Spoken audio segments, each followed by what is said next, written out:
Brief summary of the epic. The first tablet opens with a narrator praising the wisdom of Gilgamesh, a famous king of old, who left eternal monuments of both his royal and personal accomplishments. According to the narrator, the Epic of Gilgamesh was written by Gilgamesh himself, and the very tablet, or stela, on which he wrote his experience was deposited in the foundations of the city wall of Uruk, where it remains available for all to read.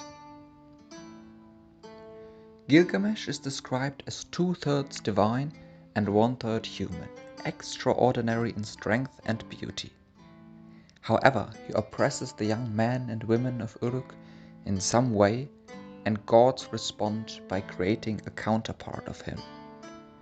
In sharp contrast to Gilgamesh, Enkidu is a primal man, born and raised by the wilderness with wild beasts, who sets free the animals caught by the trappers. These super and subhuman counterparts are brought together in a classic confrontation of civilization against nature.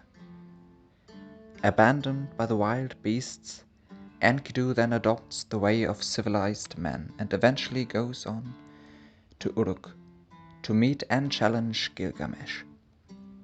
After a wrestling match in which Gilgamesh prevails, Enkidu acknowledges Gilgamesh as the legitimate superior, and they become devoted friends. The first time, either has felt true companionship. After some time, however, Enkidu's natural force softens with city life, and Gilgamesh proposes a dangerous adventure to the cedar forest. There they will slay the god Humbaba the Terrible and cut down the sacred cedar and achieve eternal fame. Despite strong protests from his citizen advisors and the tearful pleadings of his mother, Gilgamesh sets off with Enkidu, taking his special weapons and relying on the promised protection of the sun god. During the 6th day journey, Gilgamesh has terrifying and ominous dreams, but they go on. Once they reach the cedar forest, however, Enkidu wants to turn back, realizing the gravity of what they are about to do. The sun god urges them to go in, and they confront Humbaba. The interchanges with Humbaba are, unfortunately, fragmentarily and difficult to understand, but eventually Enkidu persuades Gilgamesh to kill him. While they are cutting down cedars, Enkidu proposes making of the tallest one a door for the temple of the chief god in order to placate him. Back in Uruk, the hero Gilgamesh is approached by the beautiful goddess Ishtar, who wants him to marry her. Knowing the fate of her other lovers, he rejects her violently and incurs her enmity. She sends the bull of heaven down to wreak havoc in the city, but the two friends manage to slay it. The gods, faced with the hero's double offense of killing the garden of the cedar forest and the bull of heaven, decide that one of them must die, and that it must be Enkidu. He suffers a long and painful death, attended to the last by his beloved Gilgamesh, who watches by his deathbed and pours out a torrent of memories about their experiences. Gilgamesh is devastated by the loss of his friend, and has a statue built in his memory. But the achievement of human fame has now become meaningless in the face of the horror of bodily decay. As a result, Gilgamesh rebels against mortality and sets out to find the secret of eternal life from the only man known to have attained it, the survivor of the flood Utnapishtim.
Over his friend Enkidu, Gilgamesh cried bitterly, roaming the wilderness.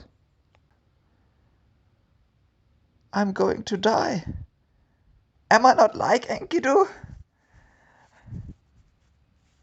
Deep sadness penetrates my core. I fear death, now roam the wilderness. I will set out to the region of Utnapishtim, son of Urbatutu, and will go with utmost dispatch. He was sleeping in the night, but awoke with a start with a dream. A warrior enjoyed his life. He raised his axe in his hand, drew the dagger from his sheath, and fell into the midst like an arrow. He struck, and he scattered them. But after a while, there was no one there to remember. It was the begin of his journey. The mountain is called Mashu. When he reached Mount Mashu, which daily guards the rising and setting of the sun, above which only the dome of heavens reaches, and whose flank reaches as far as the netherworld below, there were scorpion beings watching over its gate. Trembling terror they inspire, the sight of them is death. Their frightening aura sweeps over the mountains. At the rising and setting, they watch over the sun.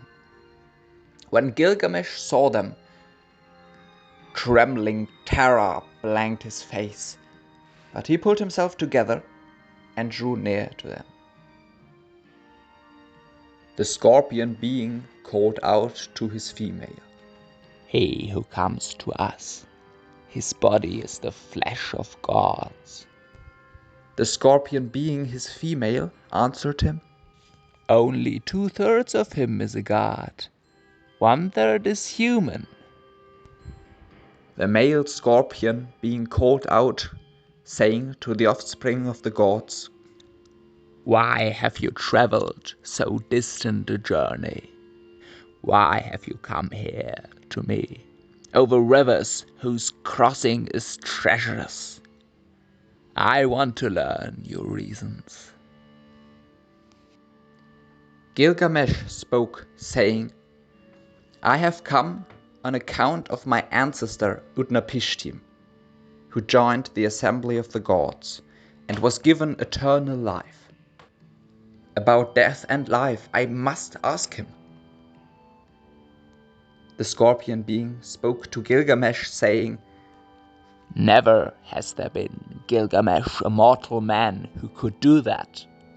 No one has crossed through the mountains for 12 leagues in its darkness throughout. Dense is the darkness, and light there is none. From the rising of the sun to the setting of the sun, they argued. And Gilgamesh convinced the scorpion being to allow him passage, saying, "Though it be in deep sadness and pain, in cold or heat, gasping after breath, I will go on. It is my risk. Now, open the gate." The scorpion being spoke to Gilgamesh, saying, "Go on, Gilgamesh, fear not. The Mashu Mountains I'll give you freely. The mountains, the ranges, you may traverse. In safety may your feet carry you, but you must hurry.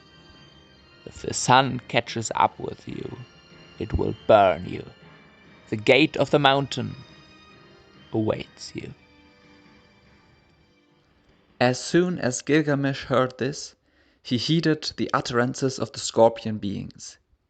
Along the road of the sun he journeyed. 1 league he traveled. Dense was the darkness. Light there was none. Neither what lies ahead nor behind does it allow him to see. 2 leagues he traveled. Dense was the darkness. Light there was none. Neither what lies ahead nor behind does it allow him to see. 3 leagues he traveled. Dense was the darkness. Light there was none. Neither what lies ahead nor behind does it allow him to see. 4 leagues he traveled. Dense was the darkness.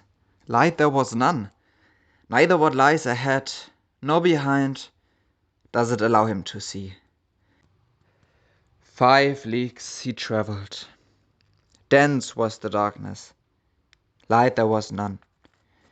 Neither what lies ahead nor behind does it allow him to see.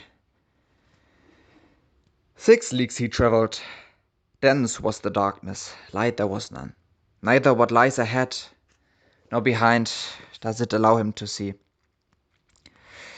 7 leagues he traveled. Dense was the darkness. Light there was none. Neither what lies ahead nor behind does it allow him to see. 8 leagues he traveled and cried out.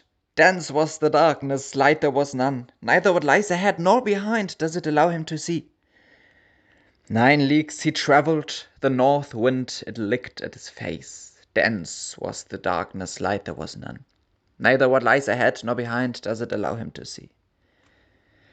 10 leagues he traveled, and the sun is near, 4 leagues behind him. 11 leagues he traveled and came out just before the sunrise. 12 leagues he traveled, and it grew brilliant as he left the mortal world.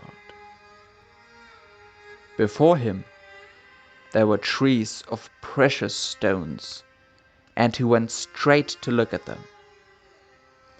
The tree bears carnelian as its fruit, laden with clusters of jewels, dazzling to behold. It bears lapis lazuli as foliage, bearing fruit that delight to look upon. As he passed by, he saw cedars made of a gate. Gilgamesh walked onward until he reaches the edge of a sea, raised his eyes and saw a tavern, the house of Siduri.